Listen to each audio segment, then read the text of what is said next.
The court had perfected silence to the point where it felt engineered. Even my breathing seemed like a diplomatic incident waiting to happen. I stood 3 steps below the lowest tier of nobles, which in Aurelian hierarchy meant I was important enough to blame but not important enough to mourn. I had rehearsed my speech 17 times on the shuttle.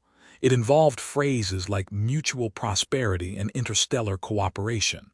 It did not involve royal headwear falling at my feet. The Queen rose. No one announced it. No fanfare. The ambient harmonic field that usually resonated beneath the throne cut out mid-note. Every elongated ear in the chamber angled forward in perfect synchronization. It was unsettling. If humans did that, we'd call a doctor. She removed her crown. Up close, she looked almost human. That was the disturbing part. Same posture, same measured breathing, same unreadable calm leaders cultivate. But her ears were long, tapering elegantly past her jawline, shifting subtly with each flicker of emotion. They were not decorative, they were expressive, and at that moment they were very still. Then she let the crown fall. It struck the floor between us. The sound rang out like a verdict. I stared at it. Gold, if it was gold, interwoven with thin bands of light. The light pulsed once, as if acknowledging gravity's cooperation.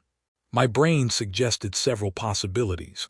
1. This is ceremonial. Remain calm. 2. This is a test. Remain calmer. 3. Do not touch the alien monarchy's hat. Unfortunately, my body had already decided to be helpful. I bent down. Don't, someone whispered sharply from the noble tier. I assumed they were speaking to someone else. Perhaps another human ambassador hidden behind a pillar. I saw no one. So I did what any well-meaning envoy would do. I picked up the crown. It was lighter than it looked, warm.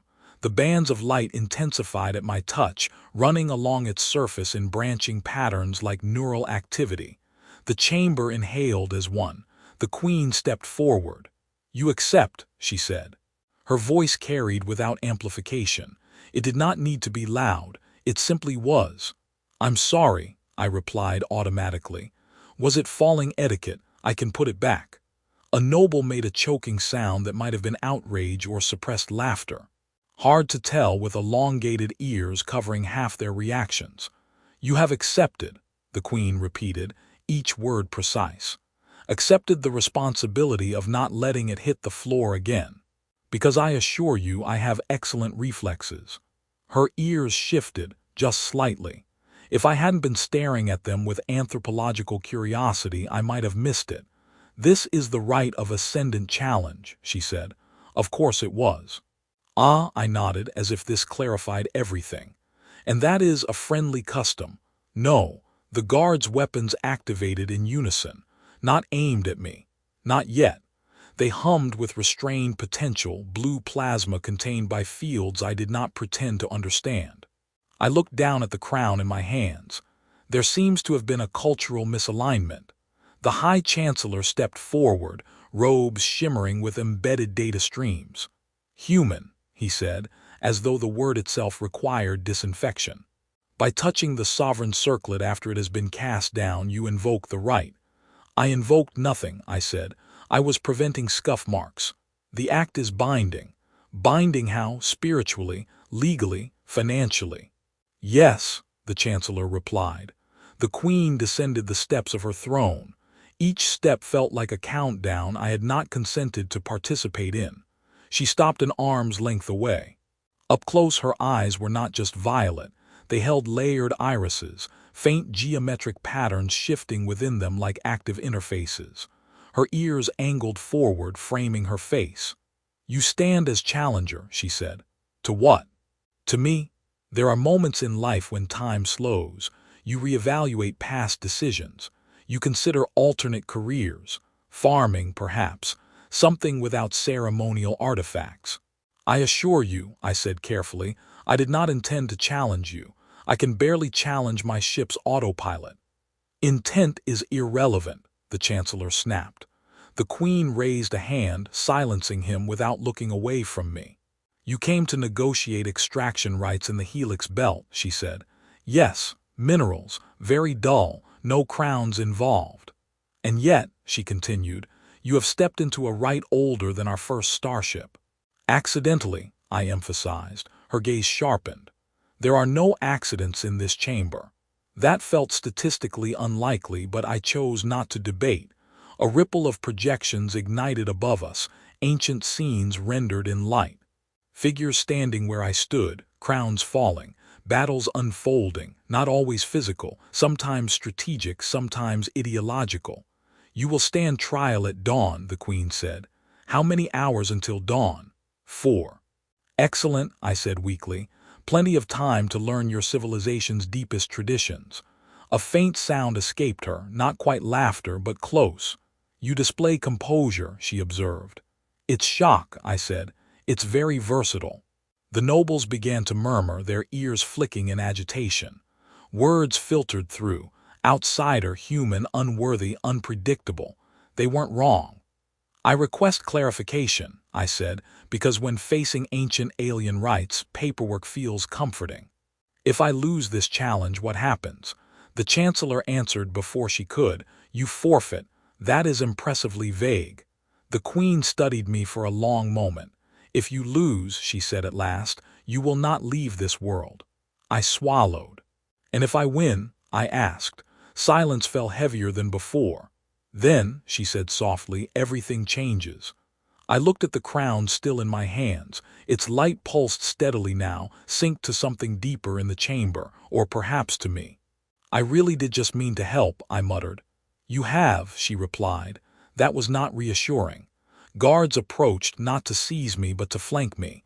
An escort, the kind usually reserved for dignitaries or prisoners.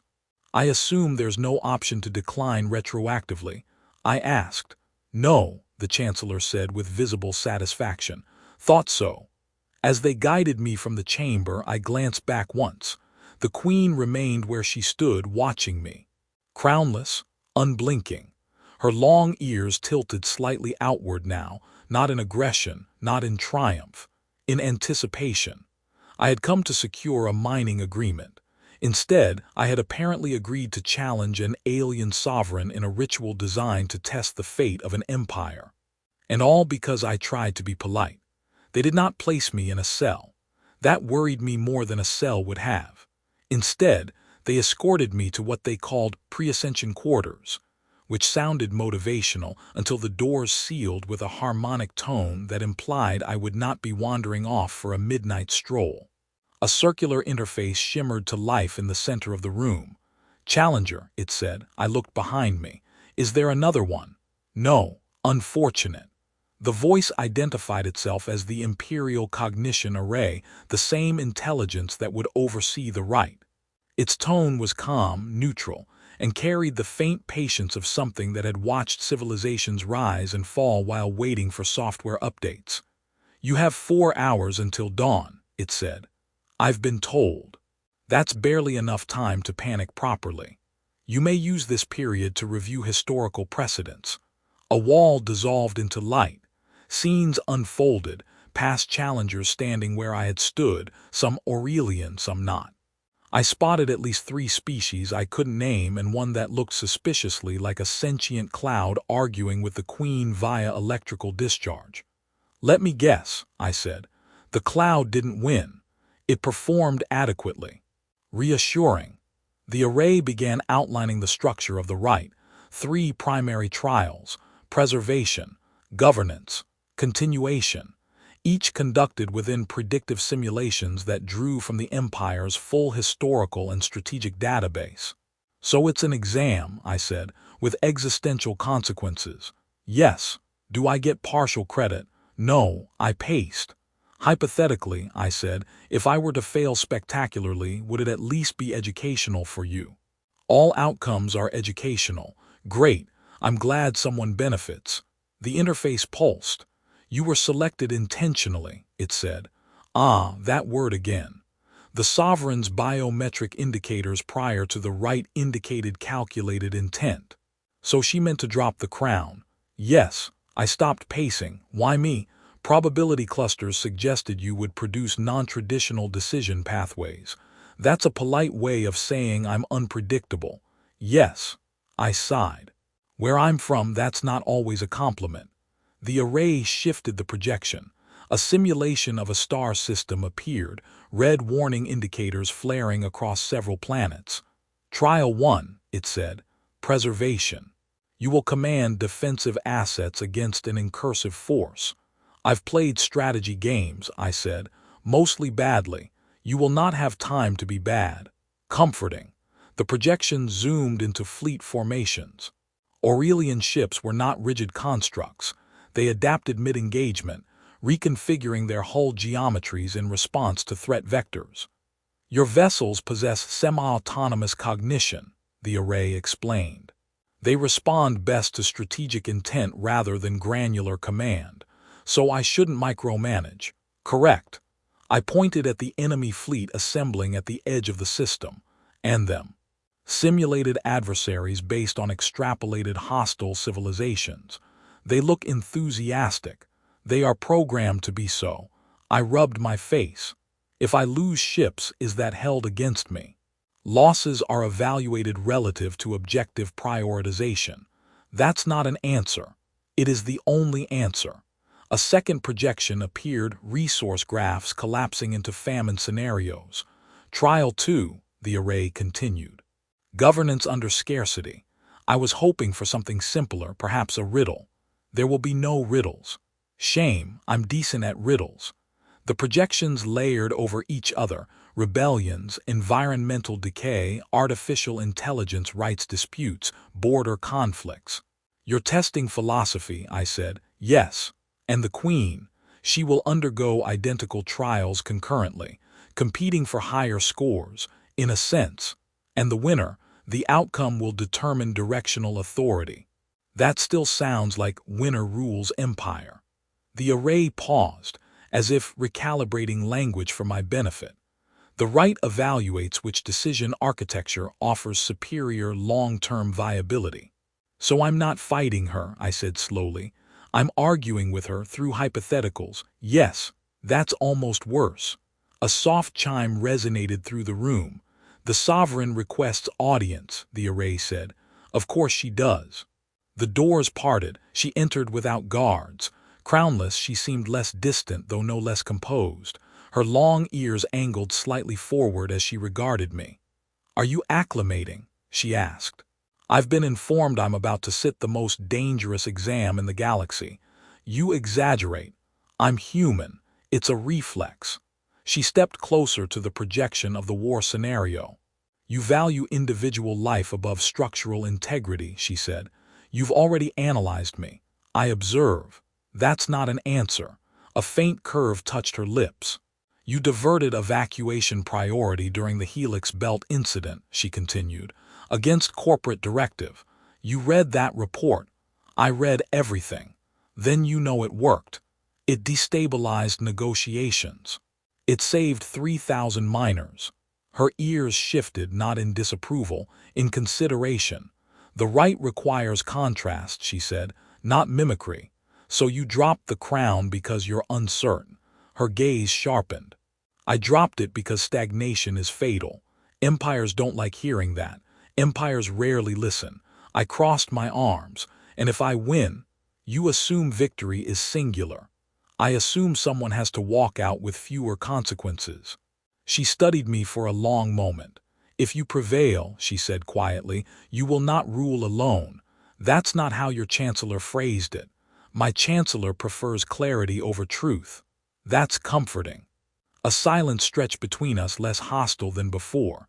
You are afraid, she said. Yes. Good, good. Only fools are calm before altering civilizations. I'm not trying to alter anything, I protested. I was trying to secure mineral rights. And yet, she said softly, you touched the crown. I glanced at my hand, half expecting it to glow. For what it's worth, I said, I didn't do it to challenge you. I know. Then why do I feel like I've walked into a trap? Because you have, she replied, but not the kind you think. The array's voice interjected. 2 hours until dawn. I groaned. I haven't even crammed properly. She turned toward the door, then paused. In the first trial, she said without looking back, do not attempt to control every variable. Is that advice? It is observation. About me? Yes. That's mildly invasive. Her ears tilted outward slightly, almost playful. Rest, Challenger, she said. You will need clarity. She left. The doors sealed again. I stared at the simulation still cycling through catastrophe. Clarity, I muttered. Sure. The array pulsed gently. Would you like to initiate a preliminary run? I hesitated. Yes, I said, but if I embarrass myself, I want it stricken from the Imperial record. That will not be possible. Of course it won't. The war scenario ignited around me, alarms flaring, fleets moving at my command. Strategic intent. The array prompted. I took a breath. Protect the people first, I said, and the simulation began to burn. Dawn arrived without sunlight. The chamber brightened in layers, systems activating in harmonic sequence. I stood at the center platform while the Imperial Cognition Array calibrated the right. Across from me, the Queen took her position. Crownless again, composed again, her long ears angled forward, alert. You slept, she asked. In a philosophical sense, I replied, my body was horizontal, acceptable. The High Chancellor announced the commencement of the rite with enough gravity to bend spacetime. Trial 1, the array intoned. Preservation. The chamber dissolved. A star system flared into existence around us. 3 inhabited planets. 1 orbital habitat ring. Civilian traffic scattered like startled birds. At the edge of the system, hyperspace ruptured. Enemy signatures multiplied. I swallowed. They look motivated. They are designed to be, the array said. Control interfaces unfolded before me, fleet groupings, defensive grids, evacuation corridors. I felt the system waiting for my intent rather than my orders. Strategic objective, the array prompted.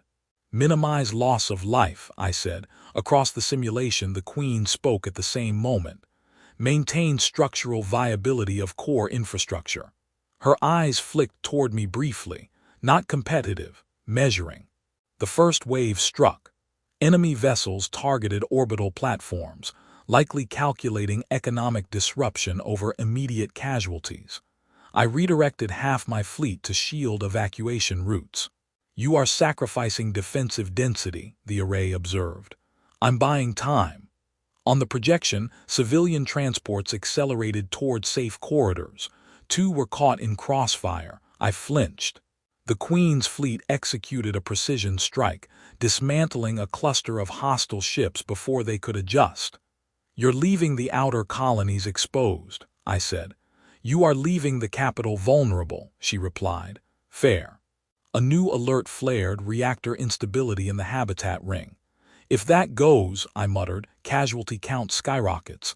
I diverted ships. Resource strain increasing, the array said. I noticed. The Queen shifted her formation, compensating for my redeployment without comment. Her vessels moved like a single organism, predictive and elegant. Are you assisting me? I asked. I am preserving the system, she replied. That sounds suspiciously cooperative. This is not a duel, she said. It is an evaluation. Another hyperspace rupture tore open. You're kidding, I said. I do not kid, the array responded. That wasn't directed at you. Enemy reinforcements poured in. Probability of full system retention declining, the array reported. I exhaled slowly. New objective, I said. Evacuate outer colonies entirely. Abandon fixed defense positions. Consolidate around civilian corridors. The array pulsed. You concede territory. I prefer breathing citizens to intact monuments. Across the projection, the Queen narrowed her eyes slightly. Her ears angled back for a fraction of a second. You yield too quickly, she said. I prioritize differently. She altered her strategy. Rather than reinforcing the capital, she executed a deep strike into the enemy's reinforcement vector, disrupting their hyperspace insertion points. That's risky, I said. It is necessary. Her fleet cut through the simulation's hostile nodes with surgical brutality. Enemy arrival rates dropped. Probability stabilization increasing, the array noted. The battle stretched. Civilian transports cleared the system in waves. Infrastructure damage climbed. Casualty projections fluctuated. Finally, the last hostile signature vanished. The system hung in silence. Trial 1 complete, the array said. Metrics unfolded between us. Infrastructure retention, higher under her directives. Civilian survival rate, higher under mine. The High Chancellor murmured something disapproving. Outcome analysis, I asked. Divergent optimization models detected, the array replied. No decisive superiority. I exhaled. I'll take not disastrous as a win. The Queen regarded the projections. You accept heavy material loss, she said. You accept calculated population risk. Yes. We held each other's gaze. Trial 2, the array announced. Governance under scarcity. The battlefield dissolved into planetary data streams. Crop failures, energy deficits. Social unrest markers rising. A colony petitioned for emergency relief. Available resources, insufficient for all regions. I rubbed my temples. Ah, the cheerful portion. Allocation required, the array said. I scanned the projections. One region produced critical quantum processors but had lower population density. Another housed millions but contributed less strategically. You're going to choose the processors, I said quietly to the Queen. Yes. You'll stabilize long-term production. Yes. And risk unrest in population centers. Yes. I nodded. I'm diverting emergency supplies to the high-density regions, I said. You weaken systemic resilience, she countered. I prevent riots. Riots can be suppressed. With orbital cannons, I asked, if required. That's very comforting leadership.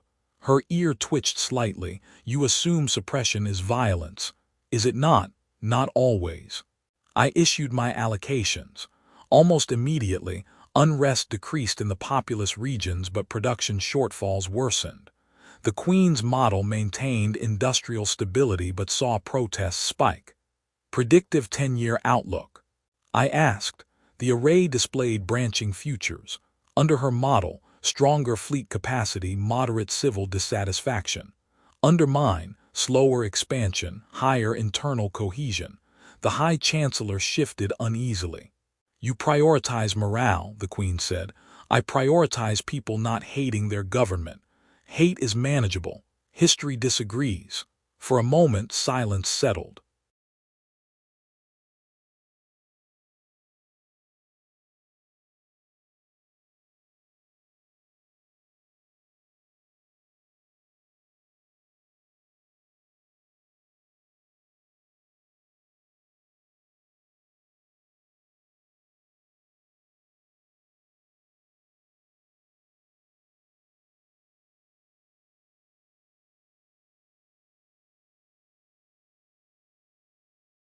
Trial 3, the array declared. Continuation. A new scenario emerged. Expansion trajectories plotted across neighboring systems, some uninhabited, some harboring pre-warp civilizations. Directive, the array prompted. The Queen spoke first. Continue expansion at moderated pace, strategic annexation. I hesitated. If we expand into pre-warp systems, I said, we destabilize emerging cultures. They will advance regardless, she replied. Then let them do it without us hovering. And surrender influence. Yes. The chamber quieted further.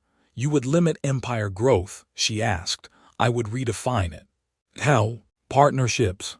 Observation accords. Shared technology only upon request. The Chancellor made an audible noise of horror.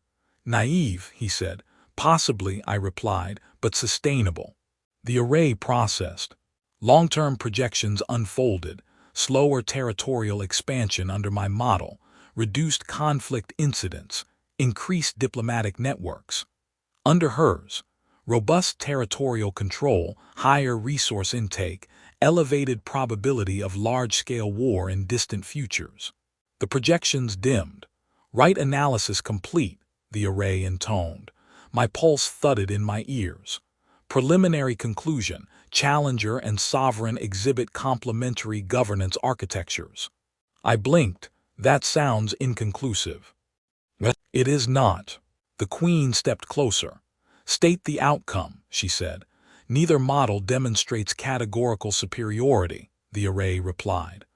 Optimal empire viability achieved through integrated directive framework. The chamber reassembled around us. The nobles erupted into layered whispers. So, I said slowly, no one dies. Correct, the array said. I sagged slightly. Excellent. I was not emotionally prepared for heroic sacrifice. The Queen regarded me, something unreadable in her expression. You would have relinquished expansion, she said. Yes. You would have weakened us. I would have changed you. A pause, and you, I asked, would you have accepted defeat? Her long ears lifted slightly. I invoked the right, she said. I was prepared for its answer. I let out a breath I hadn't realized I was holding. So what now? I asked. The High Chancellor stepped forward. Now we determine how to implement integration. I looked between them. I was joking about ruling, I said. The Queen's gaze did not waver. I was not, she replied. The court did not erupt. It recalculated. That was worse. No shouting. No dramatic denunciations.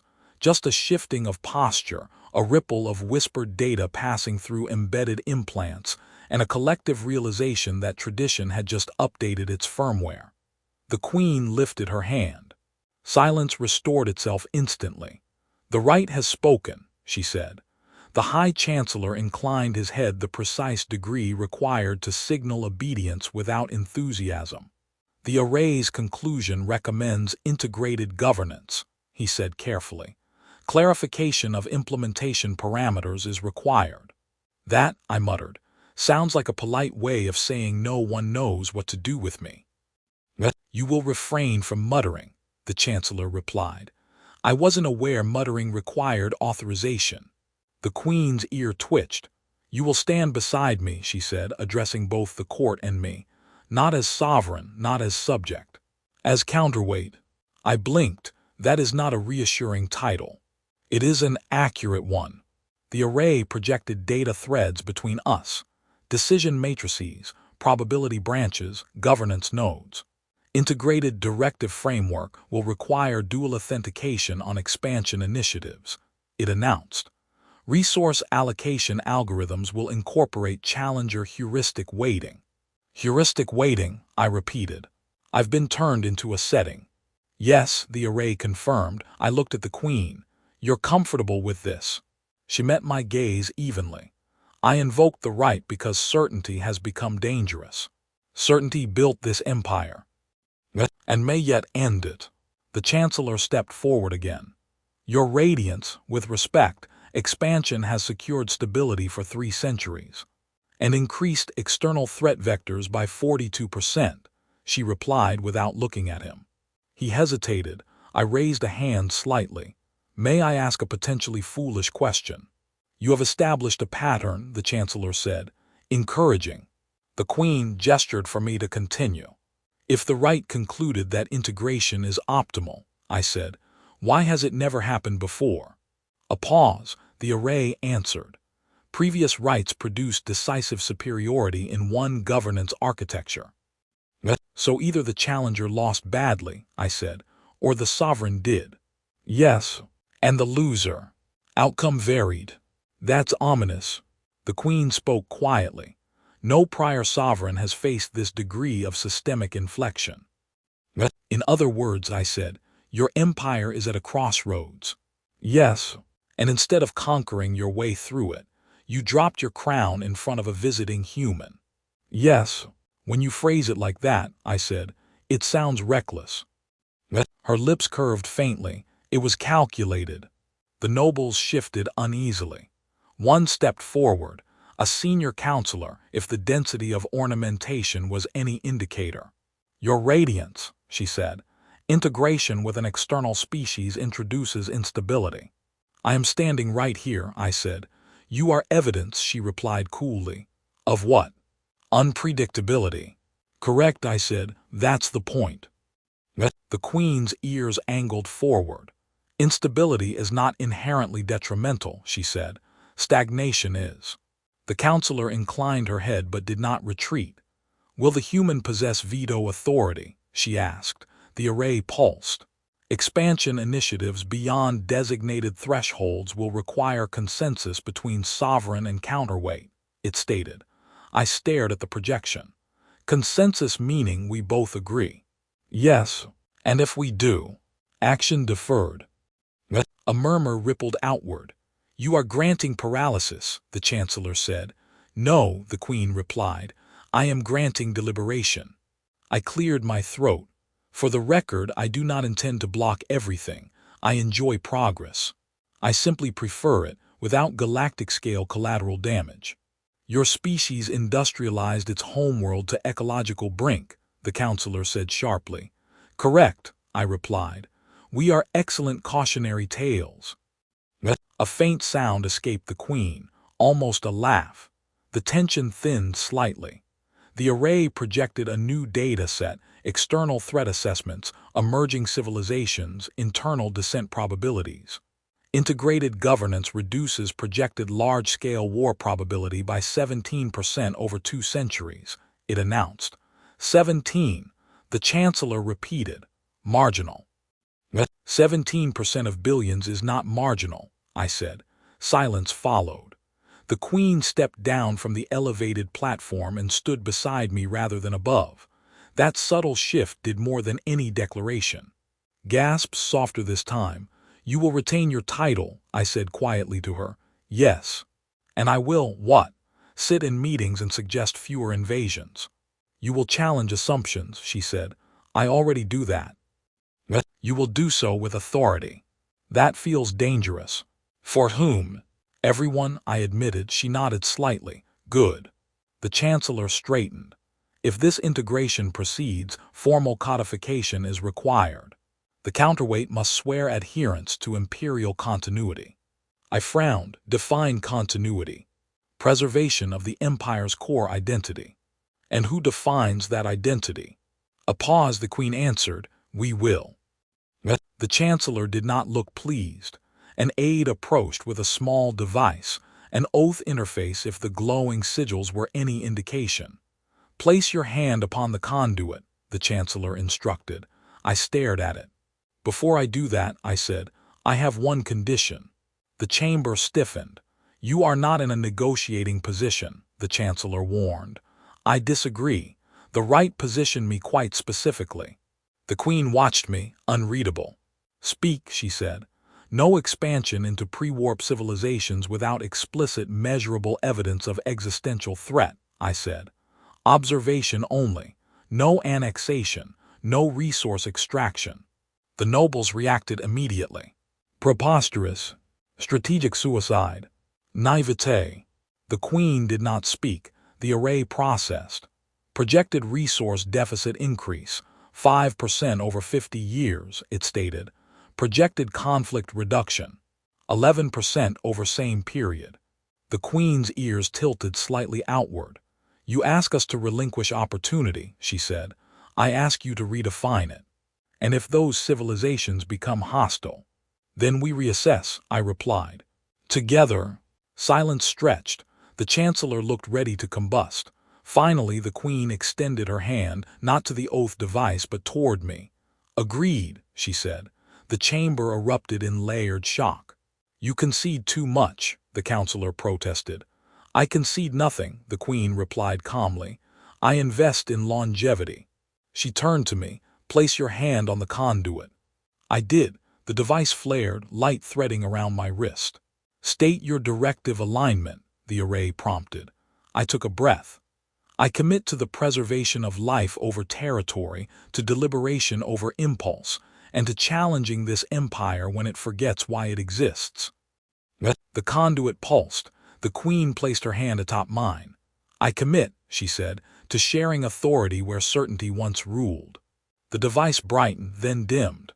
Oath integration complete, the array announced. The chancellor exhaled slowly, as if accepting an unpleasant but irreversible software update. I looked at the queen.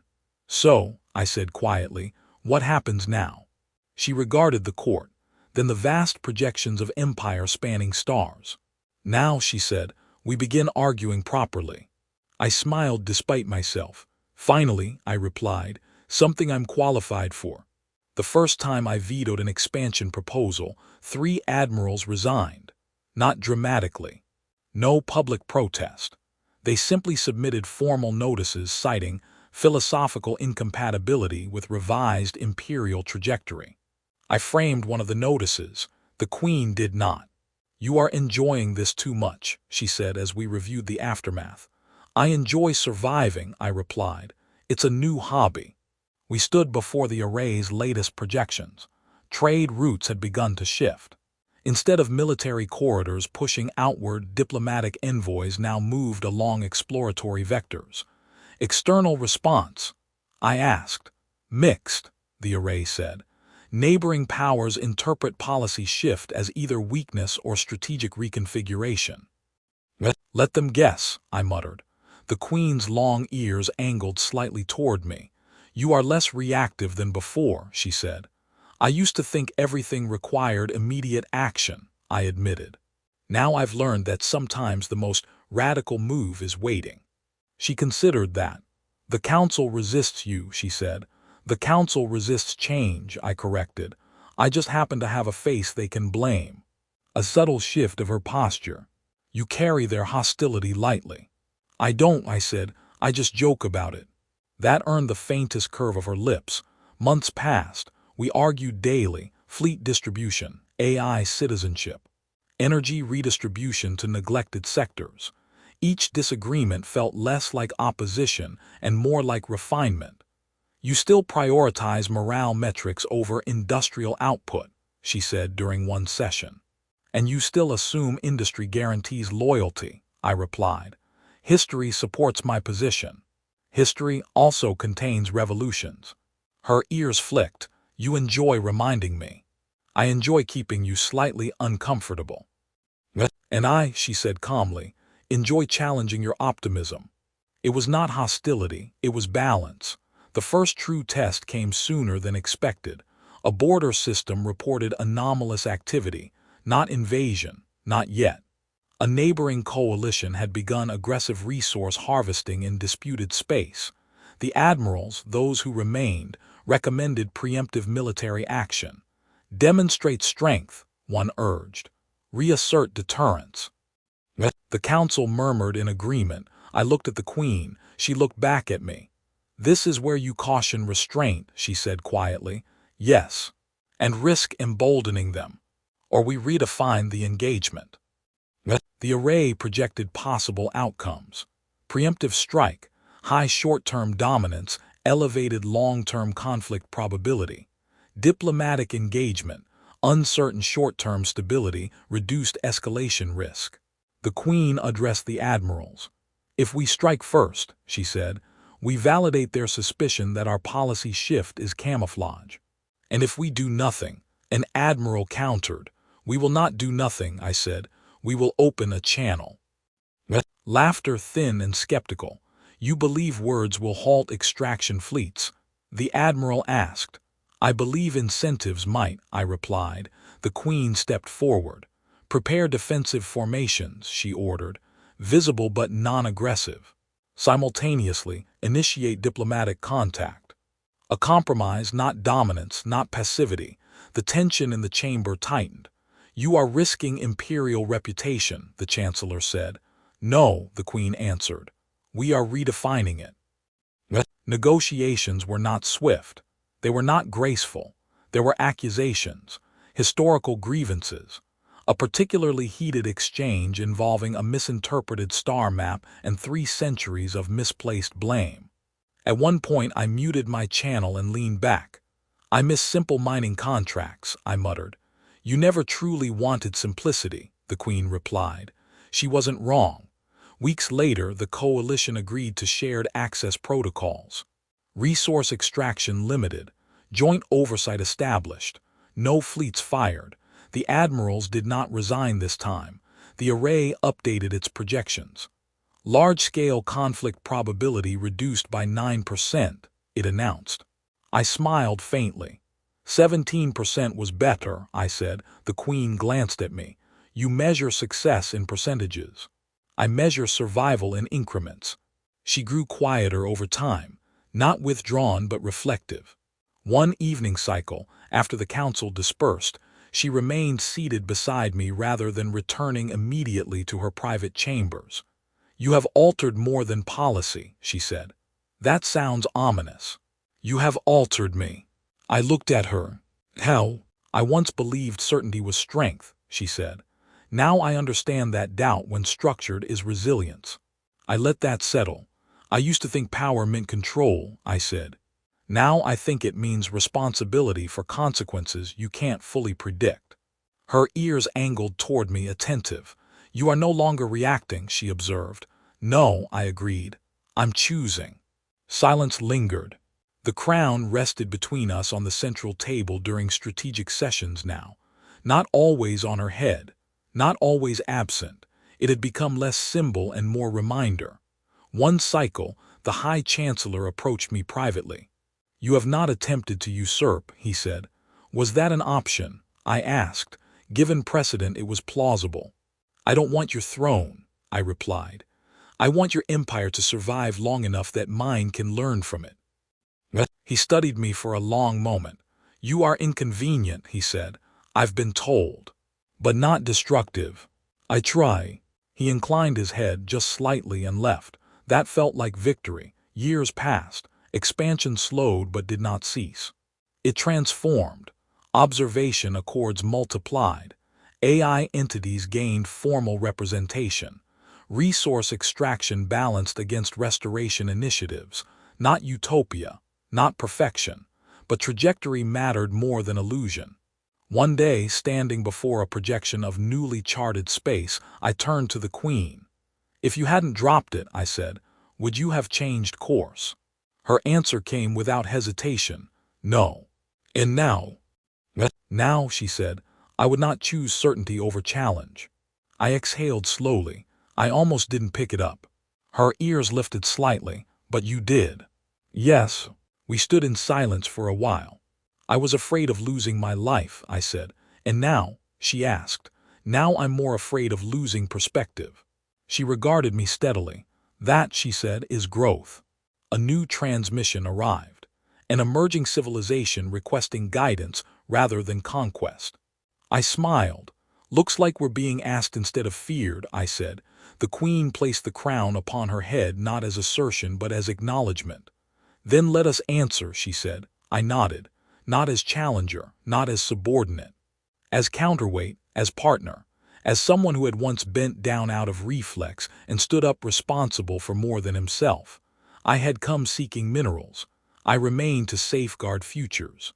And for the first time since the crown struck the floor, the silence in the court no longer felt engineered. It felt chosen.